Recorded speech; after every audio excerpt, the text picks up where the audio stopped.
ರಾಜ್ಯದಲ್ಲಿರೋ ಕಾಂಗ್ರೆಸ್ ಸರ್ಕಾರ 60% ಸರ್ಕಾರ. ಬೆಂಗಳೂರಿನಲ್ಲಿ ವಿಪಕ್ಷ ನಾಯಕ ಅಶೋಕ್ ಆಕ್ರೋಶವನ್ನ ವ್ಯಕ್ತಪಡಿಸಿದ್ದಾರೆ. ವಾಲ್ಮೀಕಿ ಅಭಿವೃದ್ಧಿ ನಿಗಮದಲ್ಲಿ 187 ಕೋಟಿ ಹಗರಣ ಆಯಿತು.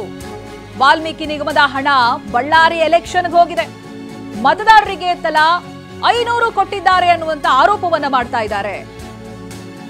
ಬೆಂಗಳೂರಿನಲ್ಲಿ ಇವತ್ತು ಅಶೋಕ್ ಮಾತನಾಡಬೇಕಾದ್ರೆ ಮೇಲಿಂದ ಮೇಲೆ ಕಾಂಗ್ರೆಸ್ ಸರ್ಕಾರದ ವಿರುದ್ಧವಾಗಿ ಹರಿಹಾಯ್ದಿದ್ದಾರೆ.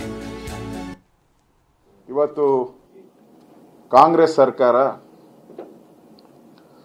ನಮ್ಮ ಮೇಲೆ 40% ಅಂತ ಹೇಳ್ತಾ ಇದ್ರು.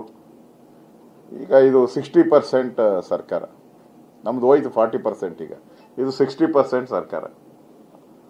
ಈಗಾಗಲೇ ಅದಕ್ಕೆ ನಾವು ದಾಖಲೆಗಳನ್ನು ಕೊಟ್ಟಿದ್ರು, ಅವ್ರು ದಾಖಲೆ ಕೊಟ್ಟಿಲ್ಲ.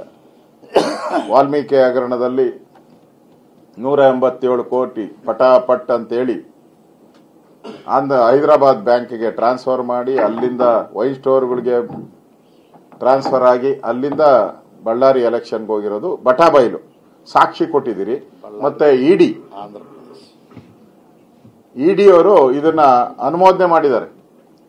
ಹೌದು, ಇಷ್ಟು ದುಡ್ಡು ಇಂಥ ಬ್ಯಾಂಕ್ ಹೋಗಿದೆ, ಅಲ್ಲಿಂದ ವೈನ್ ಸ್ಟೋರ್ಗೂ ಹೋಗಿದೆ, ಪೆಟ್ರೋಲ್ ಬಂಕ್ ಹೋಗಿದೆ, ಅಲ್ಲಿಂದ ಇಂಥ ಕಡೆಗೆ ಇಂತಿಂಥವ್ರಿಗೆ ಬಳ್ಳಾರಿಯಲ್ಲಿ ಇಂತಿಂಥ ವ್ಯಕ್ತಿಗಳಿಗೆ ಇಷ್ಟಿಷ್ಟು ಹೋಗಿದೆ, ಅವರು ಎಲ್ಲರಿಗೂ 500 ರೂಪಾಯಿ ಕೊಟ್ಟಿದ್ದಾರೆ. ಇಷ್ಟು ದಾಖಲೆಗಳನ್ನ ಸರ್ಕಾರದ ಸಂಸ್ಥೆ ತನಿಖಾ ಆಯೋಗ ರಿಪೋರ್ಟ್ ಮಾಡಿದೆ.